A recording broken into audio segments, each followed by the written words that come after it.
Should we wait a couple more minutes? What do you think, Mauricio? Yeah, let's wait. Let's wait a couple of minutes, and then if not, we can start. It's no problem. Okay. All right. Sounds good. We already sent him the ID. Go ahead. Okay. Juan. We're gonna start. I'm gonna introduce you guys first. First of all, good afternoon to everybody that's connected and joined for this talk. Ben Maher and John Whitaker. It's an honor to have you guys. One is maybe a little bit older, a legend already in our sport. The younger one, Ben, is already making himself, a name and is going to be a legend. And I think that's going to be very soon. We have with him, and we're going to start, first of all, with Pedro Gil. He's another guest of ours today. And we're going to give a little bit of microphone first to Pedro, so he can tell us a little bit about his experiences with Ben.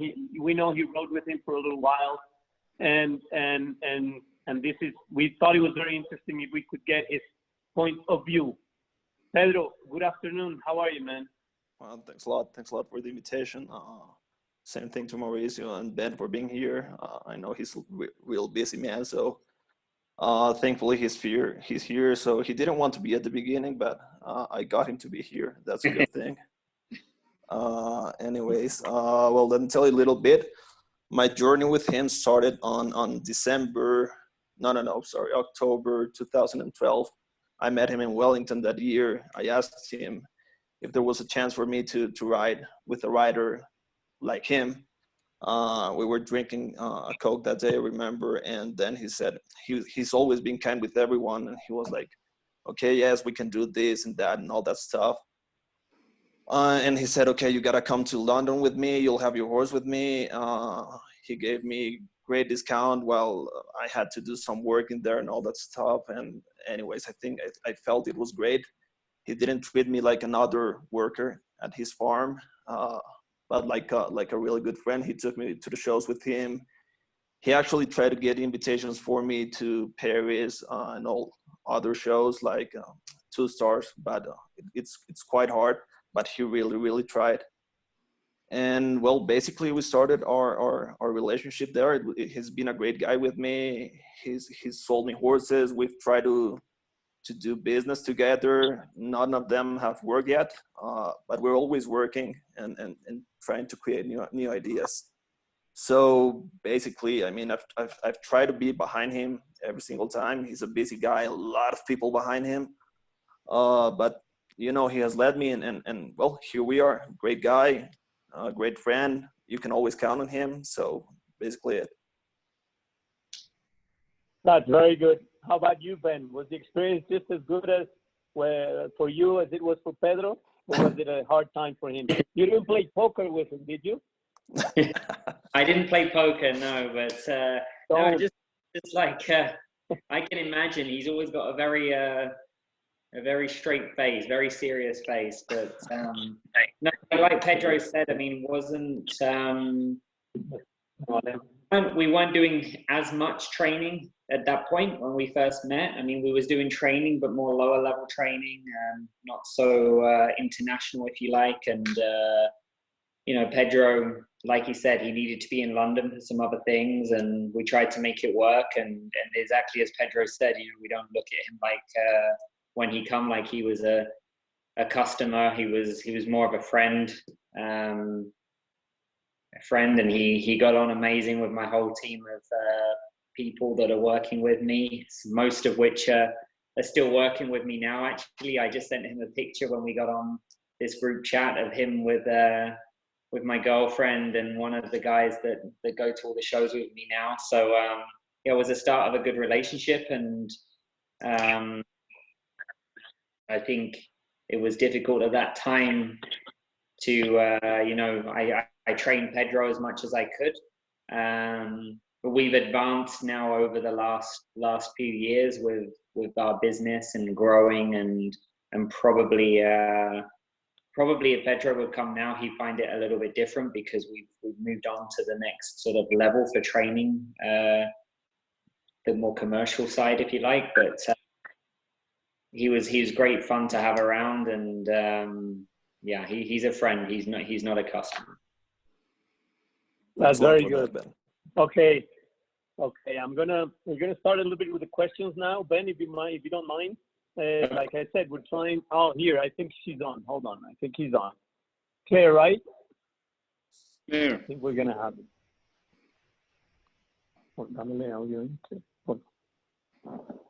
Yeah, I think he's on. Hold on.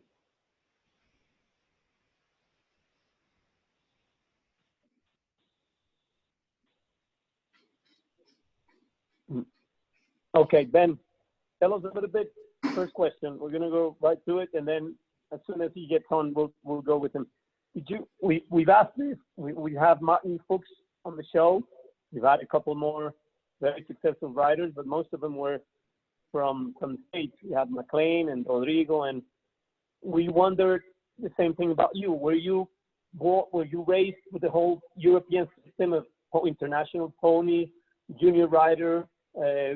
I know you were young rider champion in the Europeans one year, but did you start with that? Was it your beginnings just typical European successful rider?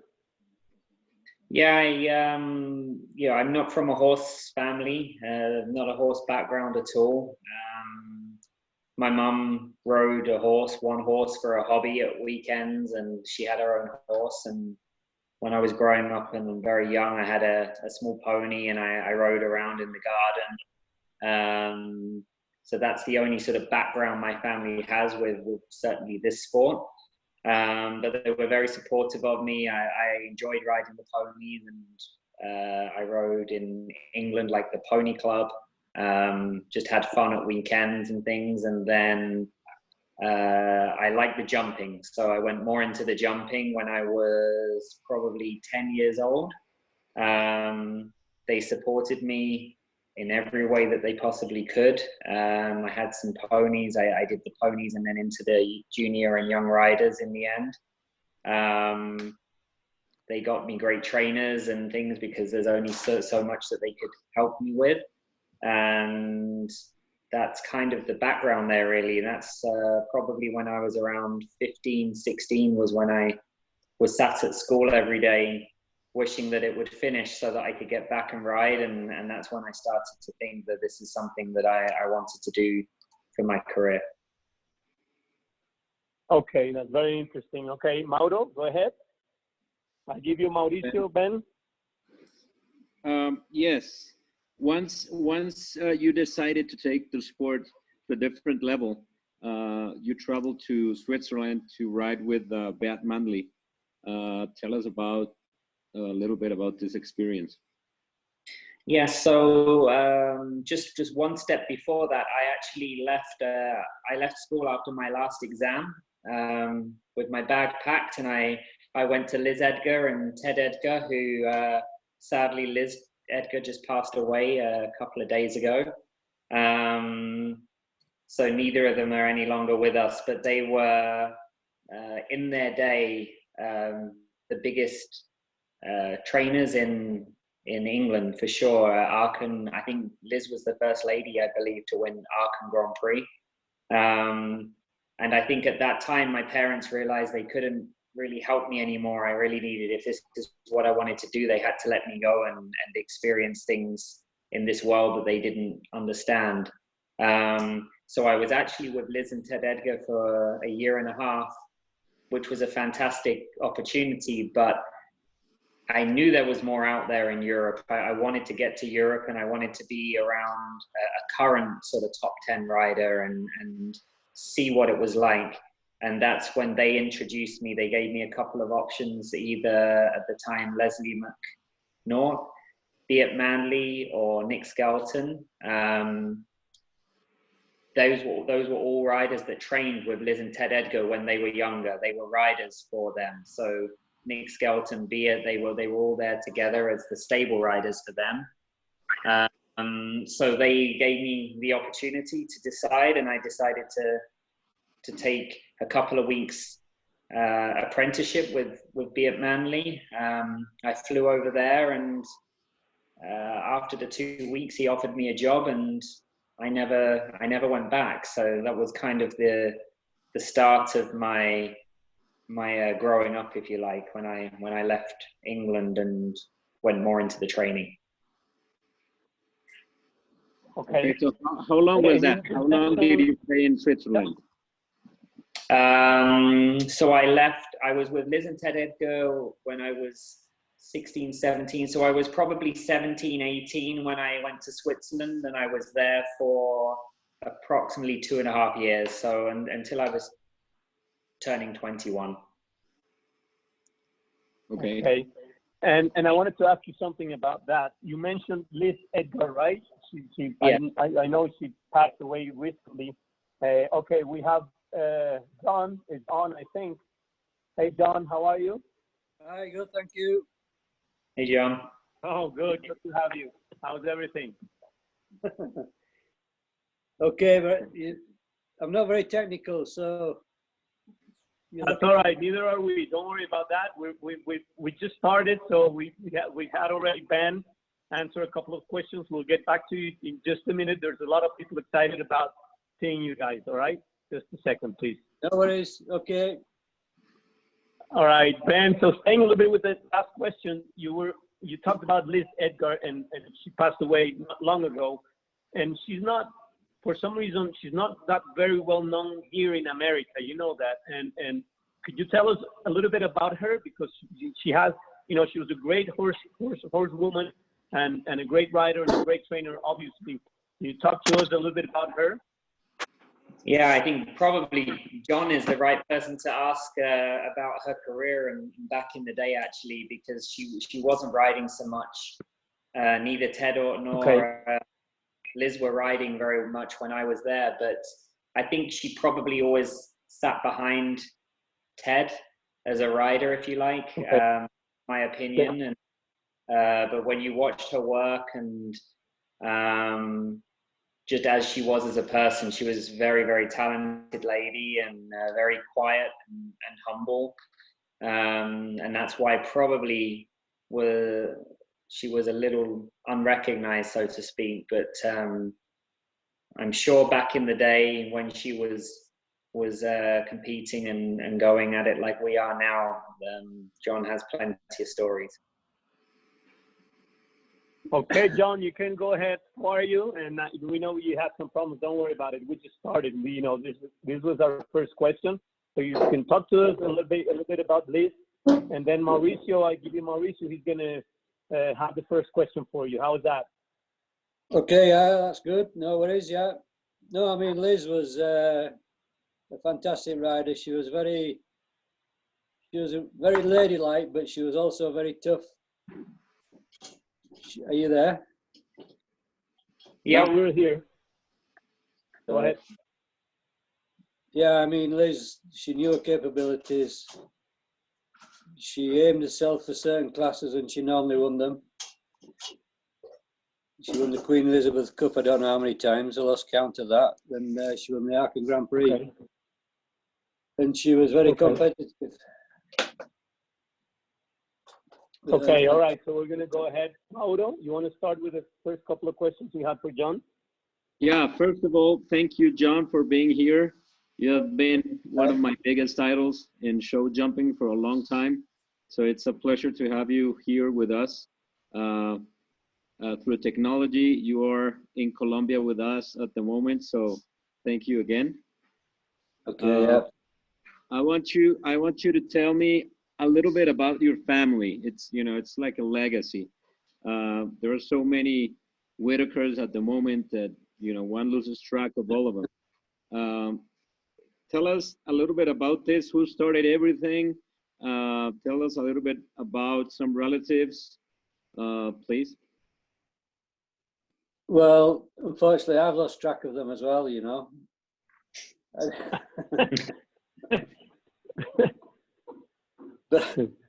But probably started with me as I'm the oldest, and I've got 3 brothers, and they're all in the sport, and all their kids are in the sport. So I think we're around at the moment 15 from the family that ride international. Wow. So I've got 3 kids, and they all ride quite successfully. Then my 3 brothers all have children that ride. So yeah, like I said, there's probably around 15 Whitakers on the international circuit.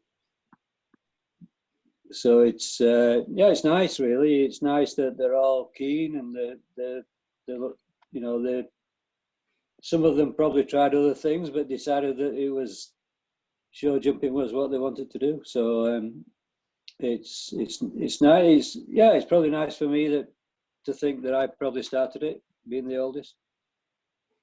So it's good to see them all, and we don't often see each other at, in between shows, but we see each other at the shows. Okay. All right. The next one is, I asked Ben before. I asked him if he had like a normal, normal being. I don't know if that's the correct word, but if he had done the ponies and junior and young rider career in Europe back in the day. Was it the same for you? How did it all start? How did ponies and juniors and all this? Did you do all this career just the same? Yeah, I think our country in the UK, the pony scene is really good. You know, me and my brothers, we all started in the pony club, and we progressed to jumping, and yeah, I mean, I remember Ben, similar age to my son Robert. I remember Ben riding round on the 128 centimeter pony, jumping, and that's where it all starts for a lot of us, you know, in those small pony classes, and it's a really good grounding. So yeah, we all started. You know, we started with a pony club, goes hacking there, hacking to the show, and hacking back, and just like normal kids, you know. Okay. All right, Mauro, go ahead. Yes, John, throughout your career so far, which time period did you enjoy the most and why? Tell us about a little bit about these experiences, and you know, you've been right now so long that you must have some period that you enjoy the most, I guess. No, to be honest, I've enjoyed all of it. Even now, I'm enjoying it now. You know, I'm probably not quite winning quite as successful as I was in the 90s. But I'm still enjoying the sport now. I suppose my best times were in the 90s with Milton.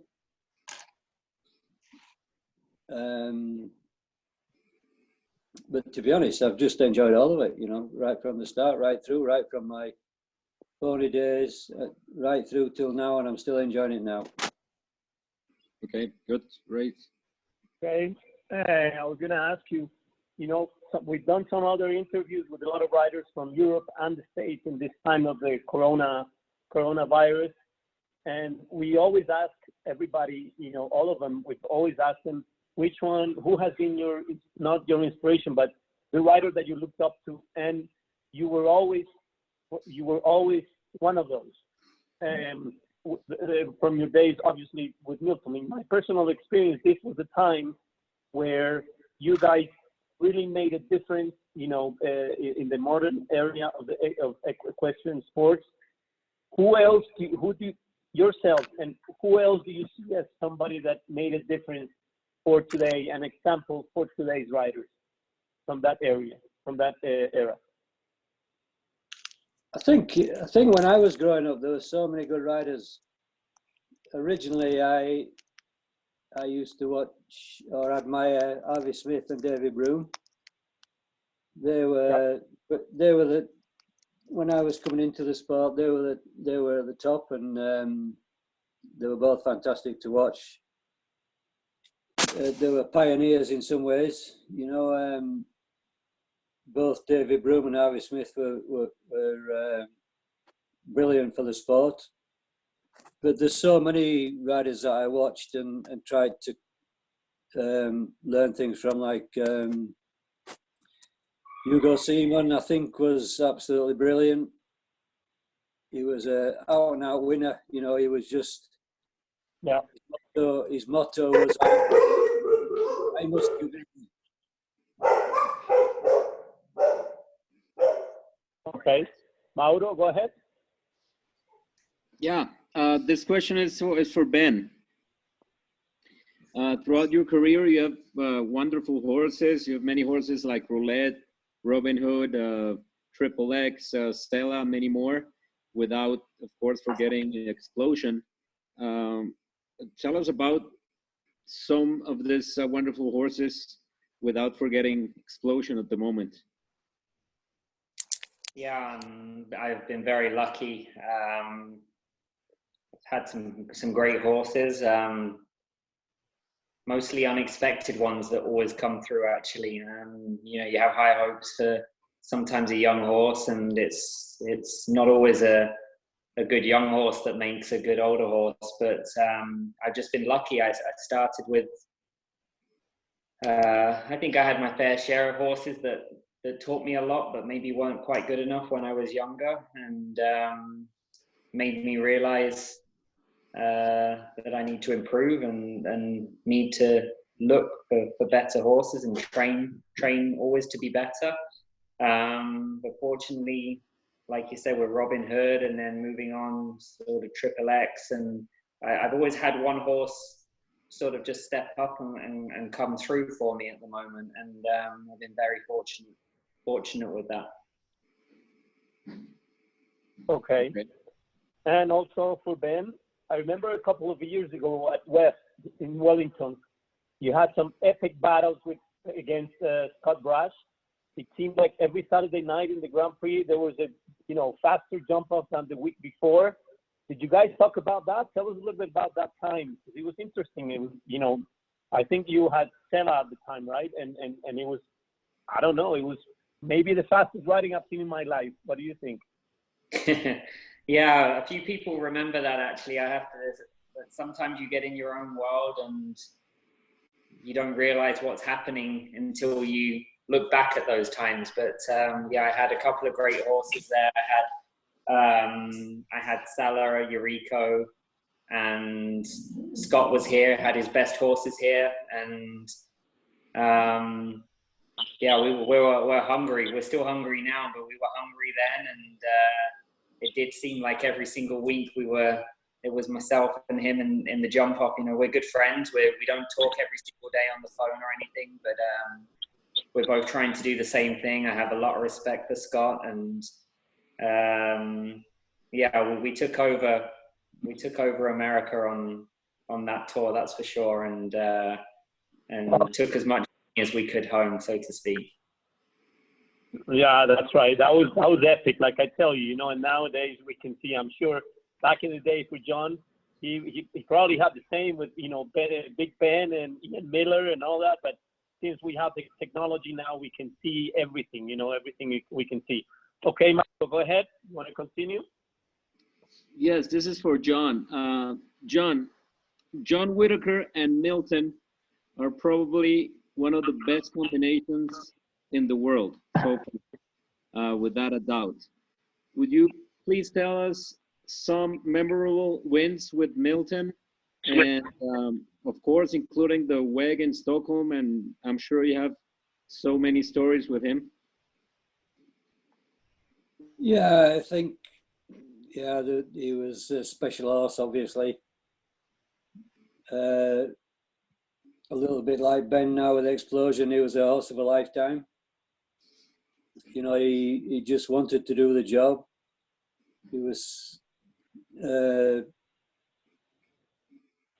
he was thinking, he was with you all the time. He was thinking with you. He was like a well-trained sheepdog, asking what shall I do next? What shall I do next? Where's the next fence?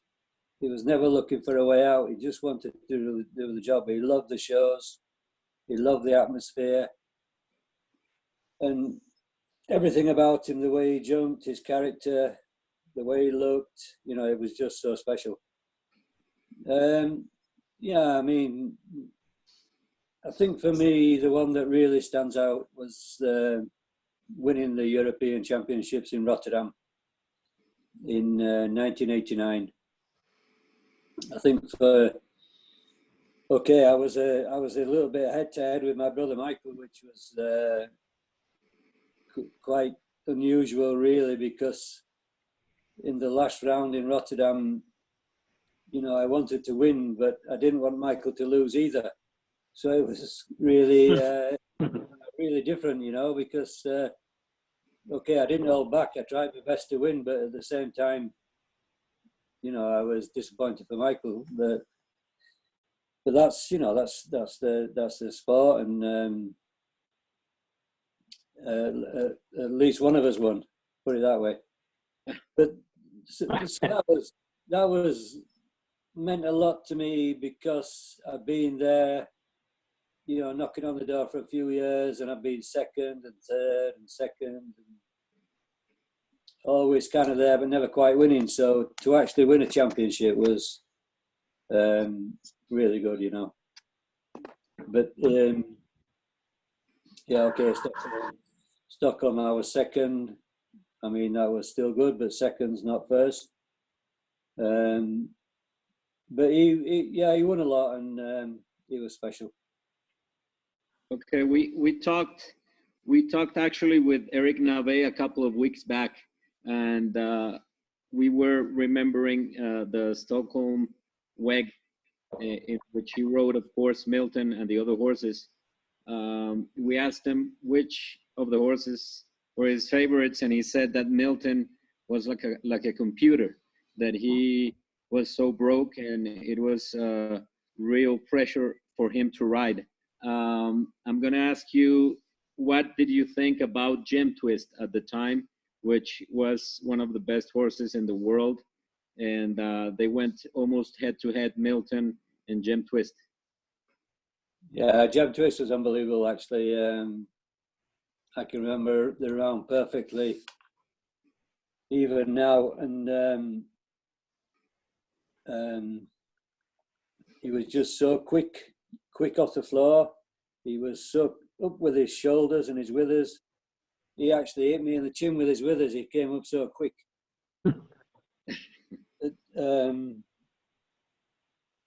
So I really enjoyed riding Gem Twist, and he actually suits. I felt he was more suited to me than actually Milton was, you know. But I had to learn a little bit how to ride Milton.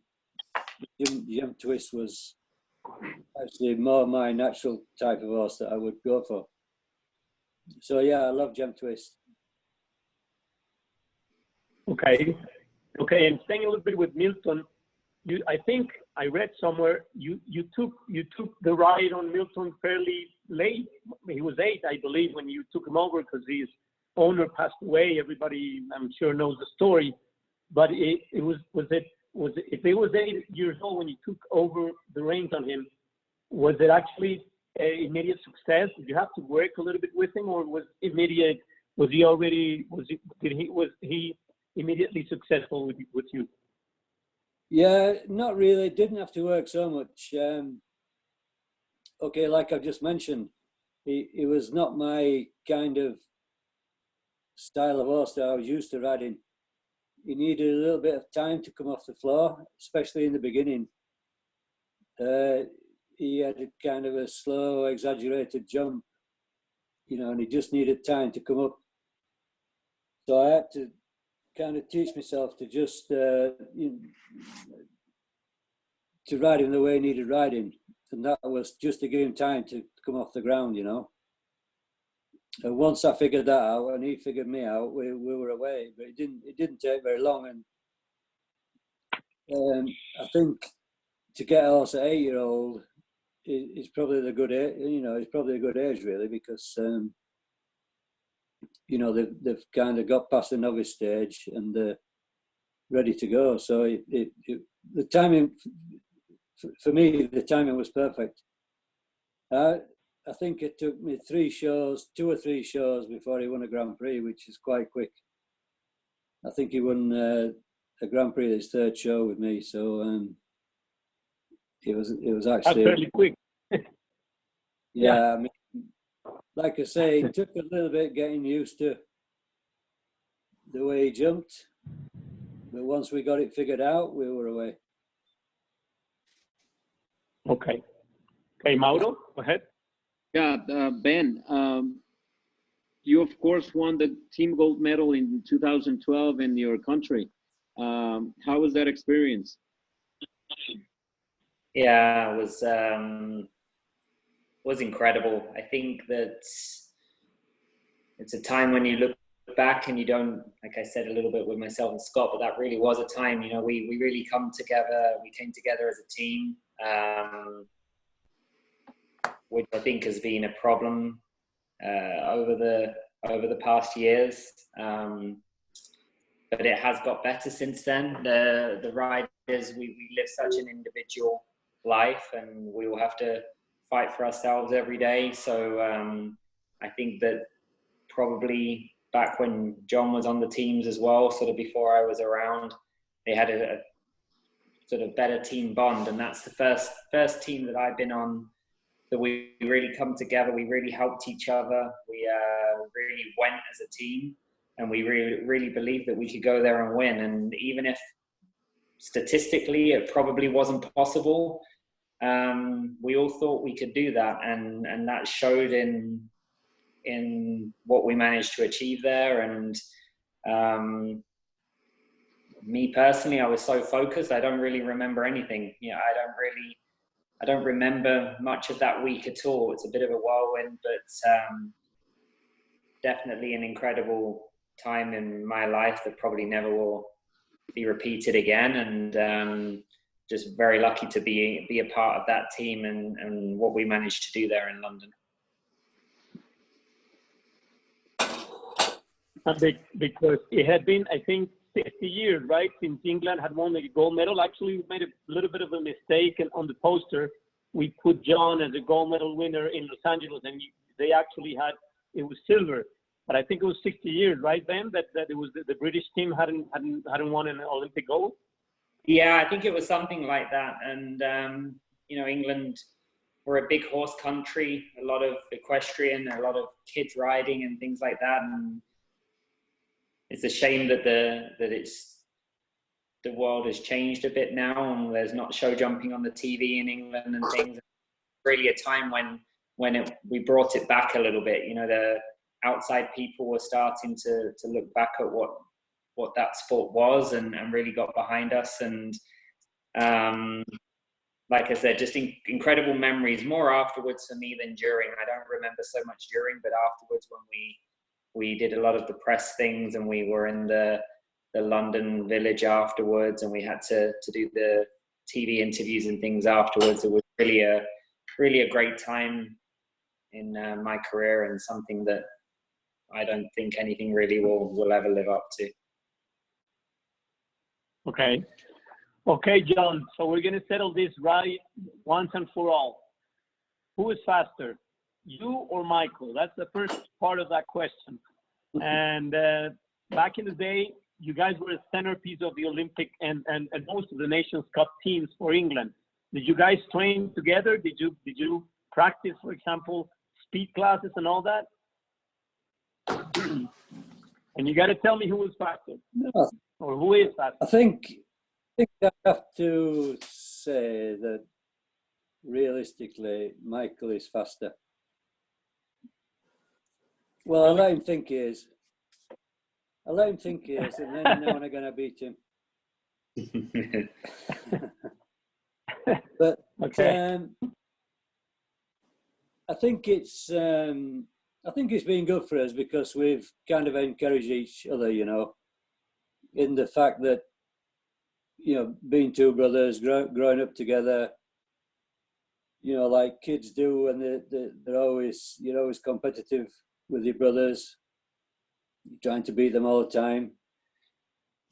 And I think we've gone through life like that, you know, we still try and beat each other. if I don't win, I like to see Michael win, and I think it's vice versa. But it's good to have that. You know, what's the word? That you know, competitiveness between each other, and I think that's really helped us a lot, actually. You know, like situations where say, oh, I see Michael do really well. I think, well, if he can do it, I can do it. You know, and that works both ways, and I think that's been good for us over the years. But I think Michael's probably faster than me. He's younger anyway. Okay. All right. Well, let's go with Mauricio. That's a good question. That's very, very humble of you. You know, I'm sure you don't want your brother to feel left out. Go ahead, Mauro. Yeah, keeping on the, you know, basically in the same subject about team competition, it seemed like the British team was very, very close, very united a long time ago. Nowadays, you know, everybody travels around the world and they go here and they go there, and the members are somehow apart.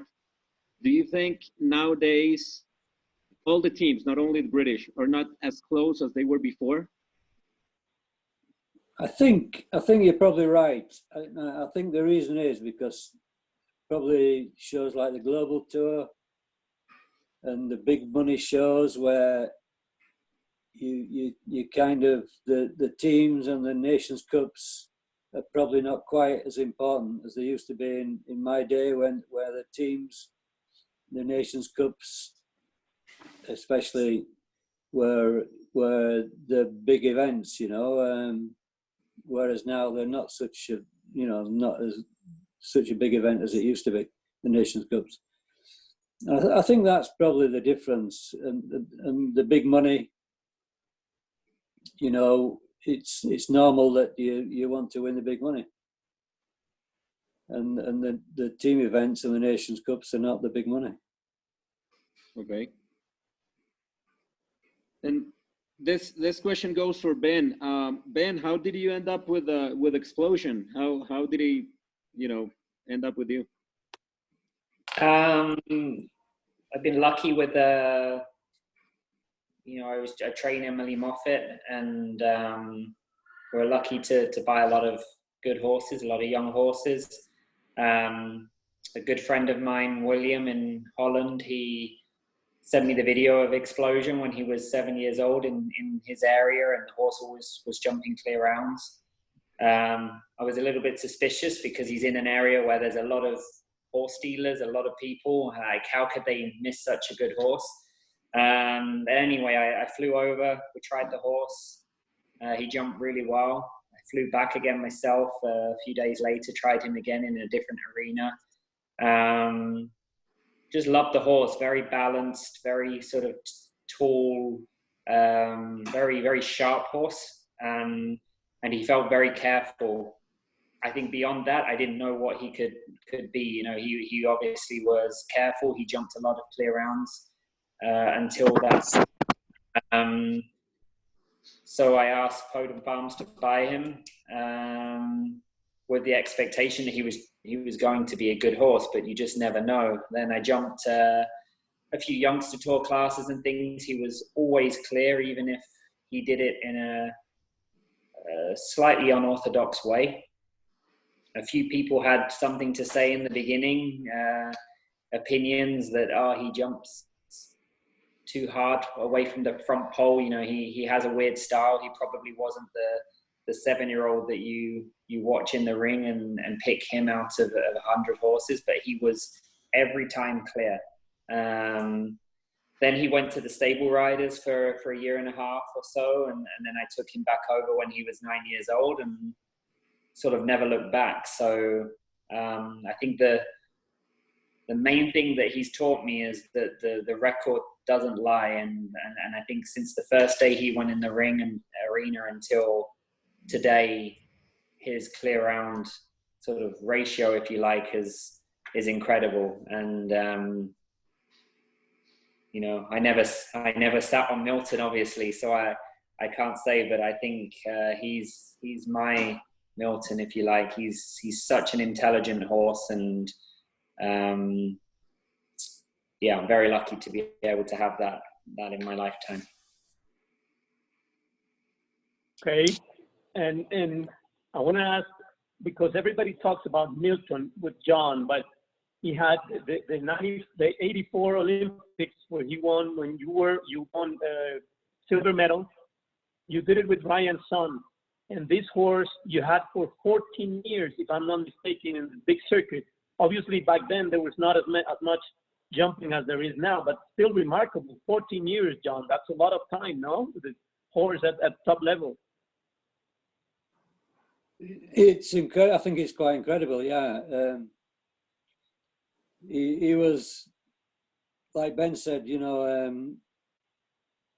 the horses tend to find you a little bit. You know, like Ryan's son was just he was jumping as a 4-year-old in our area, the small shows, you know, like small training shows. And my father saw him, and my father liked him. And I said to my father, the only reason you like him is because he looks like a cart horse.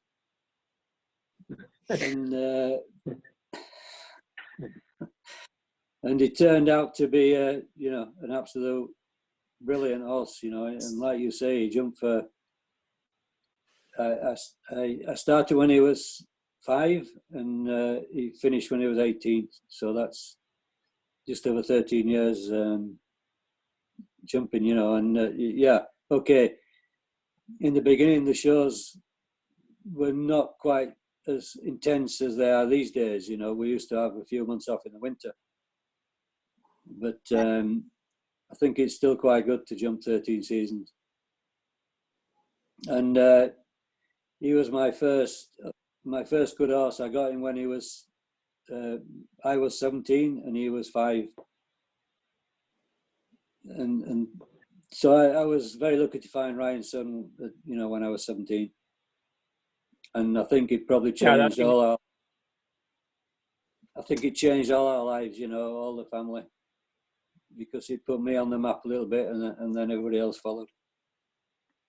So, you know, that was just luck, just sheer luck finding Ryan's son, yeah.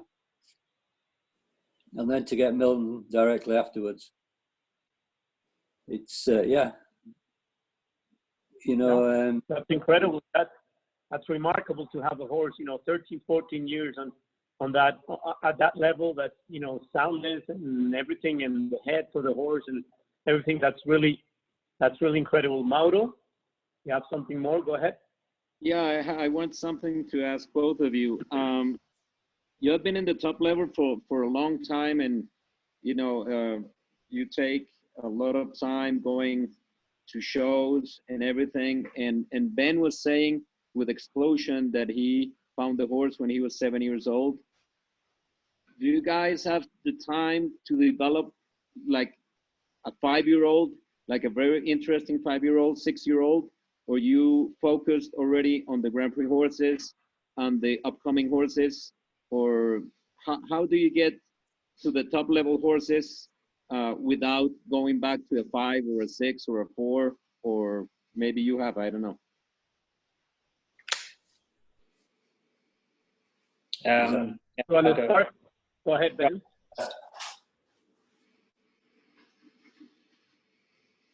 Go ahead, Ben. You can start with that one. Okay.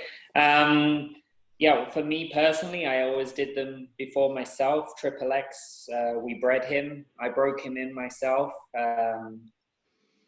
Rode him from the very, very first time he had the saddle all the way to when he got sold. So obviously I was a little bit younger then, maybe not doing quite as many of the bigger shows as we have been recently, and not doing, at that point, I wasn't really doing the training and the business side.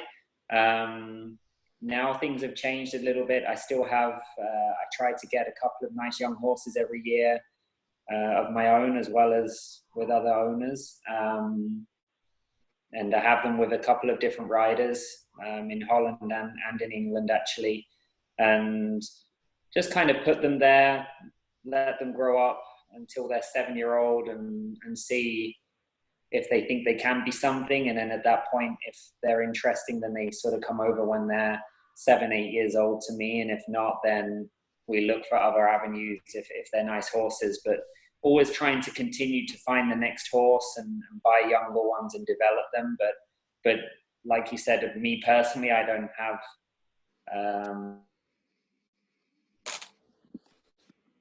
enough time to do that myself now, just with the traveling with all of the shows. So I have to have other people helping. Okay, John? Yeah, I mean, a little bit the same. When I'm doing the big shows every week, then it's obviously quite difficult to spend time with the young ones. But my 2 daughters ride the young ones mainly, and I kind of supervise that when I'm at home. If I think I should ride them a little bit, I ride them at home. And yeah, we try and do it the best way we can. Yeah, just if they're a little bit big and strong for my daughters, I spend more time with them and try and ride them as much as I can. But Okay. you know, we work as a team, and my daughters ride the young ones, and we try and get through it. Okay, I have a question for both of you. And actually, it's what's the 3 horses that you have seen for both Ben and John that you have seen that you would like to have in your stable? You know, 3 horses that you have seen, not that you have ridden. And the other question that I have is your 3 favorite horse shows for both of you. Go ahead, Ben. 3 horses, 3 horse shows. Oh, I didn't really think about that, but you know, when I was growing up, I watched John and all the riders on the TV. Used to stay up every week to try and watch the World Cup on Sky Sports, and I wasn't around to see these horses so much, but I think E.T. would have been an amazing horse to ride. Okay, he had a great rider. I think Balobé would have been a fun horse to ride.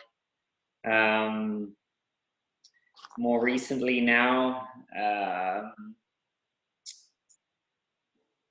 I'm not sure really. I guess Hickstead was a great horse. I don't know if he was really my type of horse. Maybe a bit too small, sort of smaller horse for me. But I think those are all winner horses. They all knew what they had to do. So for sure would have been fun to be able to sat on those. I mean, you can't say also Milton in that group really. Probably Milton more so than Hickstead. I only got to see him a couple of times jump live. I was very young one time at Hickstead in the Nations Cup, I remember, maybe towards the end of his career. But yeah, was an incredible horse. More recently now, I mean, right now I'm in a very, very lucky position. I wouldn't change my horse Explosion for any horse that is out there. I know that's a little bit of a biased thing to say, but yeah, I don't think that there's a better horse than him right now. I would love to take all the credit that it's me riding him and I do this and I do that with him, but he really is that good. He's that good, and yeah, I don't know. It's hard to put 2 other horses right now that I would love to ride sort of against him. No, but that's a pretty good list you gave us. The 3 or even 4 that you gave us. That's plenty. And 3 shows, your favorite. 3 shows? Oh, yep. Olympia. I love Olympia. I love Hickstead. Shows that I grew up either riding at when I was a kid or going to sit in the seats, buy a ticket at Olympia and go and watch when I was very young. And I think probably Madrid. Madrid is a really old historic show and a great arena. Okay, how about you, John? 3 horses, 3 shows. 3 horses, right. I think I would say Gem Twist, because I actually rode him and felt him. Felt unbelievable. And I would also go for ET, like Ben. And I think I would have go with Explosion. Okay. Like Ben says, he just jumps clear rounds. He jumps clear rounds and clear rounds. Ben, I think you have to give him a try on Explosion, only if it's a crossrail. We can arrange that.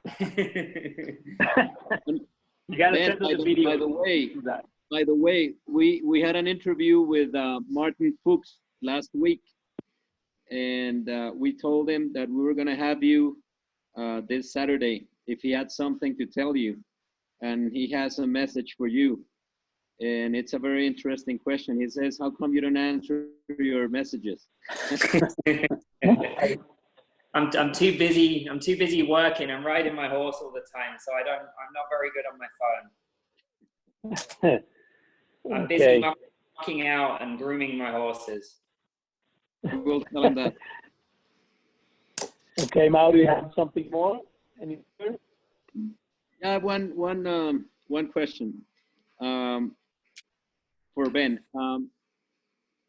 The Grand Prix of Aachen is like the precious Grand Prix to win for everybody. If you had to choose between winning 2 Global Champions Tour Grand Prix and just 1 Grand Prix of Aachen, which one will you choose? Aachen. How about 3 Grand Prix Global Champions Tour Grand Prix? You know what? It's a hard question because I've been lucky enough to be very successful on the global tour. It's the modern sport right now, and financially it's very good. But Aachen is history to have your name on that wall. And this last year I come very close. I thought Explosion. I thought it was his day. I really trusted everything, and I made a mistake a little bit to the second last jump, and it took me a couple of weeks to get over that one. It really would have meant a lot to me to try and win. I don't know if you have so many opportunities to do that, but I would trade a lot of Grand Prix to try and win Aachen, but yeah. It still has eluded me to this day, so that's an easy question to answer. Okay. But I'm sure you're gonna win that, and that it's strange because John, you won Aachen and you won with Rohan. You didn't win either with Milton or Ryan Son, right? Like at 97, I think. Were you close with those 2? Yeah, Milton was second one time. Ryan Son was placed actually a few times. Okay. The year, I can't remember the year, Milton was second and Kaczynski won. Okay. Yeah, and the year I won with Wellham, I was against ET and Retina in a jump off. Oh. And I managed to win it, so that was good. That's very good. Okay. Mauro, you have something else? We're gonna have a couple of people ask you a couple of questions, and then we'll let you go. I know we know you're busy guys, and so Mauro, do you have anything else for these gentlemen? No, I think we can go to the some questions and that'll be it, I think. Okay, we're gonna have, obviously the first one's gonna be Pedro. I don't know if he's still here. We're gonna look for him. There he is. Okay, Pedro, you have a couple of questions, one for John, one for Ben if you want, or for one of both, or for one of them, whatever. You have something? Can you hear me now? Yep. Yeah. No, maybe for Ben, just tell us about a little bit how you got Wonder Boy. I mean, I know the story, but tell these people a little bit how you got Wonder Boy, how you got Roulette a little bit. What a good eye you had at the moment in order to find them in England. I think both were in England, right? So how was that experience? Yeah. I mean, how did they change your career at all? Yeah, Wonder Boy was already a good horse, jumping the young horse classes there with a girl in the south, and you know, I liked him. I liked again that he was quite light on his feet for a bigger horse, and that was right in front of me. So that was relatively sort of a simple story. But Roulette was a little bit different. Didn't really know of her. Daniel Paul, the owner at the time, he was a much older guy, and he managed to contact me via somebody else. Said he had a horse that they had bought in an auction, and it was with another rider, and could he send it over to me? He was a little bit sort of in a stuck position. Could he send it over to me to take a look? And I remember Roulette turning up, and she was pretty hairy. She was a lovely type of horse, but she come down off the lorry, and she was hairy, and got on her. She was nice to ride, and that was it. I mean, she come as just a nice horse to take a look at, and see what we thought of her. And then I remember going and speaking to the owners. They were both elderly at the time, unfortunately no longer with us, and I made an agreement with them to keep riding the horse and sort of see where she could end up. And literally within 6 months, she won Mechelin Grand Prix. The next year, she went to the Olympics in Beijing there, and then she was sold, and really was all in the space of 18 months. That's how long I had her. I didn't have her very long, but it just goes to show you never know what turns up in the stable. And like John said, those couple of horses, all of my horses, Robin Hooding as well, was in my village, literally just across the road. The horses are out there. I think you have to find horses that you think can jump well and believe in them and train them the best that you can. And they've kept coming, fortunately. So I hope it continues. Okay, I have one more question. We're going to give audio in a couple of minutes. We're going to have David Torres ask you one. He's a young professional here in Colombia. And then we're going to have Charlotte Brick. I'm sure she wants to ask something also. Before that, I wanted to ask you both, because I kind of forgot. What do you guys think about the new Olympic format? Do you agree with it, with free rider and all of this?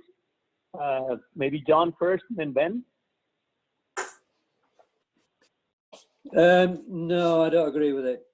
I think it'll spoil the down to 3 riders. It could be a disaster. If something goes wrong with one rider, one horse, one rider, something, then that's the end of it. I think the old formula was right, and they should have stuck to the old formula. Okay, what about you, Ben? What do you think about this new format in the Olympics? Yeah, I kind of agree with John. I mean, I think on one side, I think that it can be a long competition sometimes, very repetitive, and they want to modernize it, which I do agree with. But at the same time, using the Global Tour as an example, when we have 2 riders on a team, often there could be a mistake from one rider and everything is over. But then we're also on a league where we have 18 chances, 18 times to jump, and we're dealing with animals. We're not just us as athletes, and you don't want to be under pressure with your horse to have to ride or to have to go if there's something that you're not 100% with, and I think that forces this a little bit. So it's kind of difficult. I don't agree with I don't think it will be a better system. I do think it maybe needs modernizing a little bit, but I don't know whether the solution they come up with is the right one. Okay, so I'm going to give you Charlotte now. I think David got a little bit intimidated or something, so we're going to have Charlotte ask you a question. Charlotte? Voy. ¿Ahí me están oyendo? Are you there? Okay. Sí. Hello. Are you hearing me? Hello, Charlotte. Okay. Hi, Ben. Hi, John. Actually, I was not prepared for a question, but now that I got one, I just wanted to ask about the format, but you just did that question. So I would ask, what is the most satisfying experience you had with the horses in your life? For me? Okay, you want to start, John? Yeah, like I said earlier, really. I mean, it's good to win anything. And if you go out at the weekend and you win a Grand Prix, that's satisfying. But to win the, for me, winning the European Championships in 1989 was kind of a milestone for me because, like I said earlier, I've been placed a few times, very close, second, third. To actually win a championship was, yeah, that was a good feeling. But you know, if you can go out the weekend and win anything, it's good. Sure, that's true. And Ben? I think London Olympics has to be the biggest one for me. Was a moment that I won't forget, and more so because it was at home in our hometown, and my family, friends, and people who helped me a long time could have all been there. So that's an easy one for me. Okay, that sounds fair enough. Okay, well, I think David is on. We're gonna see if he has a question ready. Let's see if he doesn't get shy this time. Where is he? Oh, no, he got shy. Something happened with his connection. But anyways, Mauro, do you have something else for these guys today? I know, like I say, we know you're very busy. It's a little bit late there in Europe for John. Mauro, do you have something else? No, just to thank them for being here with us, for accepting the invitation. And I think it's not easy to get you out of your way. And no, nothing but respect for both of you in the writing part. And thank you again on my part. No, thanks for having us. Okay. Thank you, Ben. Thank you, John. It's been very good of you to be with us. Again, we say, Juan, it's tough for you guys. Ponga Ricardo ahí.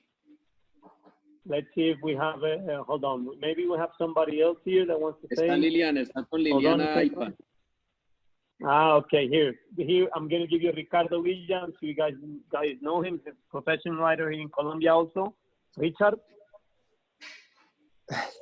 Hi, Juan, Mauricio, Ben and John. Sorry, I just got off a horse. I was teaching a lesson, but Angela Hayton gave me your information, and we wanted to thank you, John, for being with us. No, you're welcome. Yeah. I have time on my hands at the moment. No shows. No shows. Yeah, no shows. No. Yeah, no.